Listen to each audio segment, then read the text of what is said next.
En esta clase abordaremos de manera general el tema de las organizaciones de usuarios de aguas en Chile.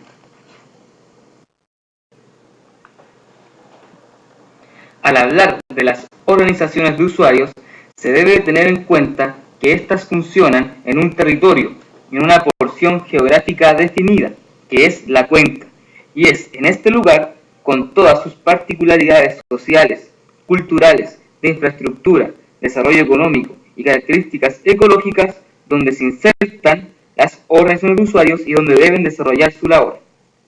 La cuenca es el contenedor, la vasija donde caen todas las aguas pluviales provenientes de la lluvia y por donde se drenan tanto las aguas superficiales como subterráneas hacia un mismo punto, que puede ser la confluencia de dos ríos o la desembocadura en el mar. Por tanto, la cuenca es un sistema complejo, donde se producen una serie de procesos que interactúan entre sí. El código, en su artículo número 3, consagra que todas las aguas de una cuenca son parte de un mismo sistema. Entendiendo que las organizaciones de usuarios se emplazan en la cuenca, podemos definir qué es una organización de usuarios. Pues bien, estas organizaciones tienen por objeto principal distribuir las aguas de los titulares en proporción a los derechos que estos poseen. Además, administran las obras de aprovechamiento que les son comunes. Las OUA tienen una gran relevancia en el modelo de gestión del agua en el país, ya que la legislación ha entregado a estas la responsabilidad de administrar las aguas en las cuales tienen derechos de aprovechamiento y que son extraídas desde un cauce natural y distribuidas a través de canales o cauces artificiales.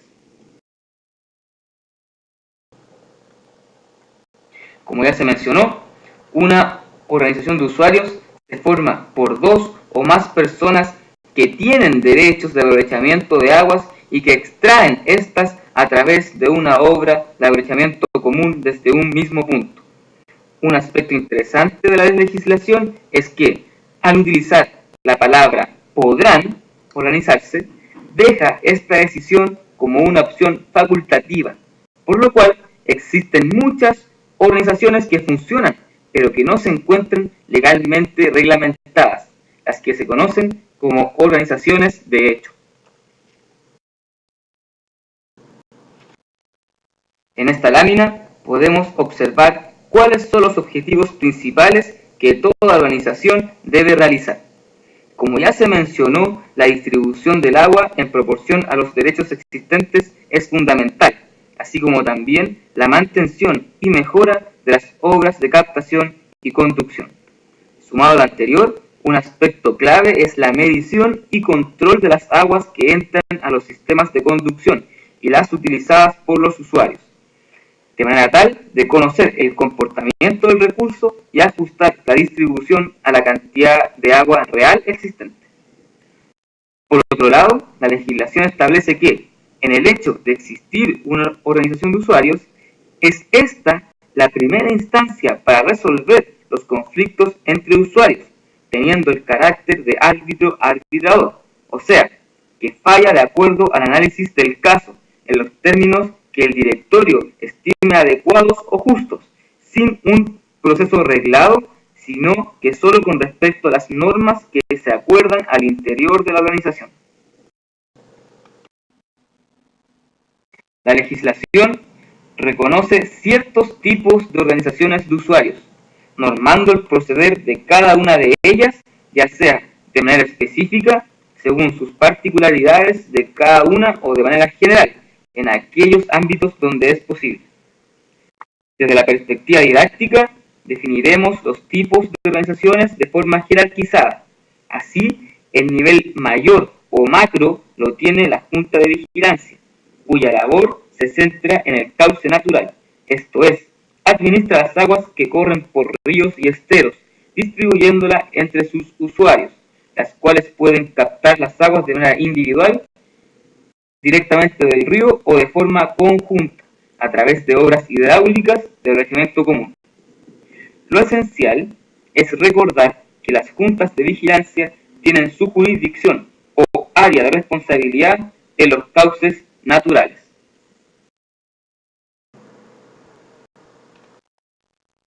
Como se mencionó en la diapositiva anterior, las juntas de vigilancia generalmente no abarcan la totalidad de la cuenca, ya sea por consideraciones históricas o divisiones prácticas. Tradicionalmente se han reconocido secciones de río, las que se administran de manera independiente, obviando que la cuenca es un sistema hídrico. En la imagen pueden observar ejemplos reales de seccionamiento en Chile.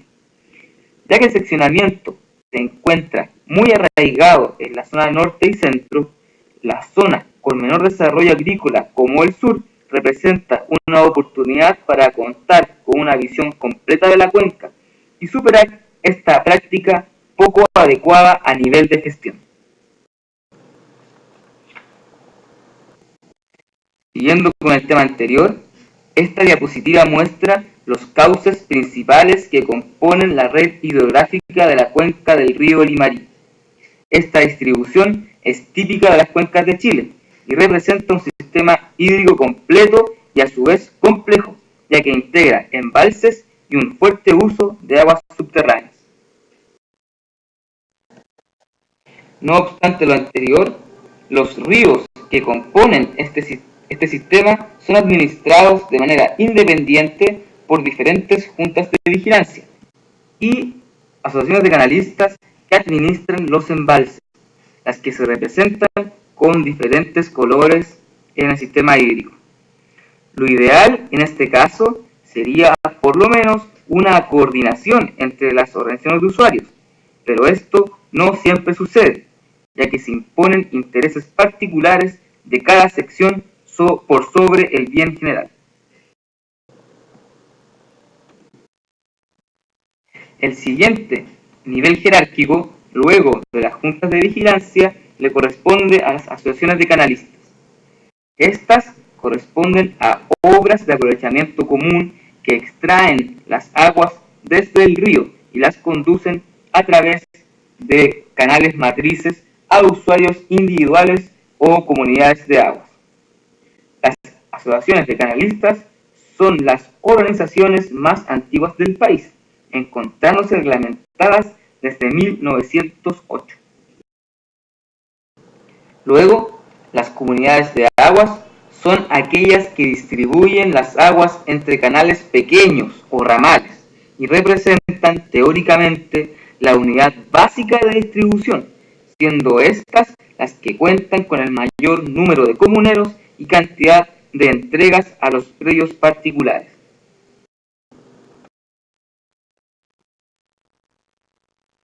El código también reconoce otro tipo de organización, que es la comunidad de obras de drenaje, las cuales, a pesar de existir una gran cantidad de obras de este tipo, no han sido prolíferas en su organización legal. Por otro lado, aunque no existe un apartado especial para ellas, como sí lo tienen las organizaciones antes mencionadas, las comunidades de aguas subterráneas han tomado una relevancia mayor en los últimos años, dado el uso intensivo que se ha hecho de los acuíferos, lo que ha disminuido sus niveles históricos, viéndose la necesidad de organizar su administración y gestión. El desafío de una comunidad de aguas subterráneas es cambiar la visión individualista del pozo de extracción y reconocer la complejidad sistémica del acuífero utilizado, realizando una gestión conjunta de este.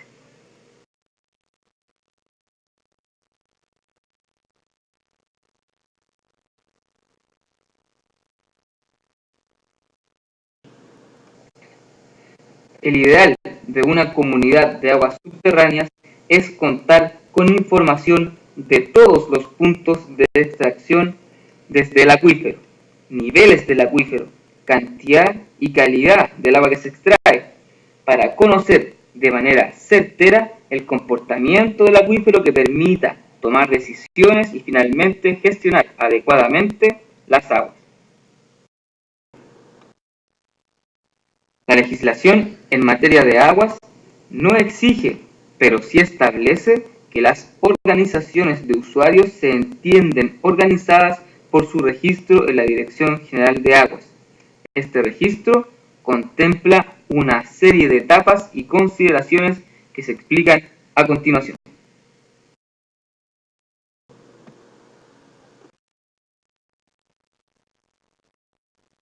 El mapa conceptual explica que existen dos maneras de constituir formalmente una organización de usuarios.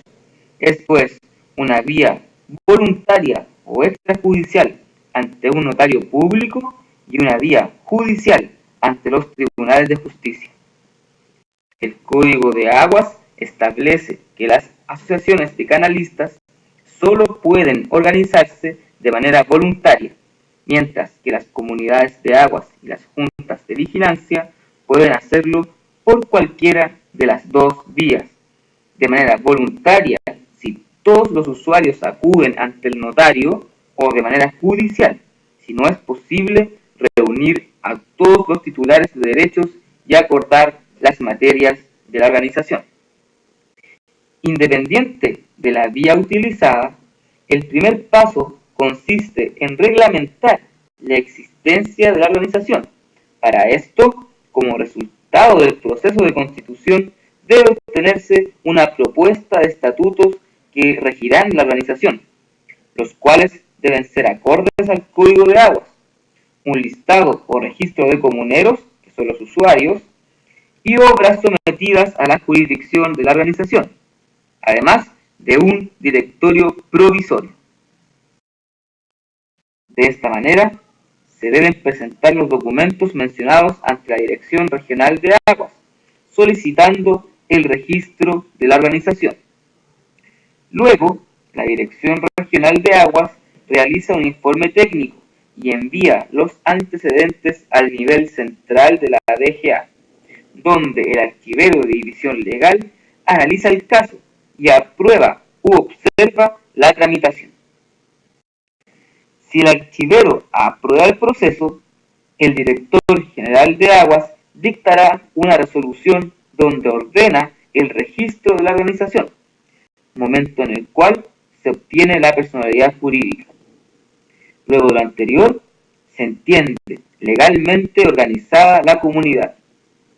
En última instancia, según lo ordena el artículo 14 del Código de Aguas, la organización debe inscribirse en el conservador de bienes raíces competente, momento en el cual el trámite ha finalizado. La siguiente figura explica con detalle el proceso de constitución judicial de una organización de usuarios, ya que esta es la vía más utilizada. La constitución por vía judicial se desarrolla en tribunales, donde, en razón de los antecedentes expuestos, el juez reconocerá la existencia de la organización. Los antecedentes necesarios para presentar ante el juez son un listado de titulares de derecho de aprovechamiento que utilizan las aguas del sistema, las acciones que le corresponden a cada uno de los usuarios, los estatutos que regirán la organización. Se pueden también acompañar estudios técnicos y, por último, proponer un directorio provisorio. Si no existiera acuerdo, el juez puede designar este directorio. Luego del proceso en tribunales, la sentencia judicial que reconoce la existencia de la organización y los estatutos que regirán esta misma se reducen a escritura pública ante un notario y se solicita la inscripción de la organización en el registro público de organizaciones de usuarios. Esto último se realiza en la dirección regional que corresponde a la bocatoma donde se aprovecharán las aguas. De resultar favorable esta etapa, la organización contará con personalidad jurídica. Finalmente, y como lo establece el artículo 14 del Código de Aguas, la organización debe registrarse en el conservador de bienes raíces, momento en el cual el proceso ha finalizado.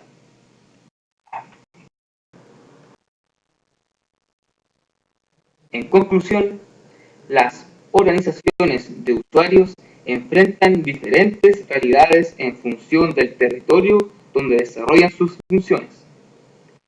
Todas las cuencas son diferentes y la gestión del agua debe adaptarse a estas consideraciones locales. El éxito de la organización de usuarios dependerá del compromiso y voluntad que tengan sus comuneros para llevar adelante la organización.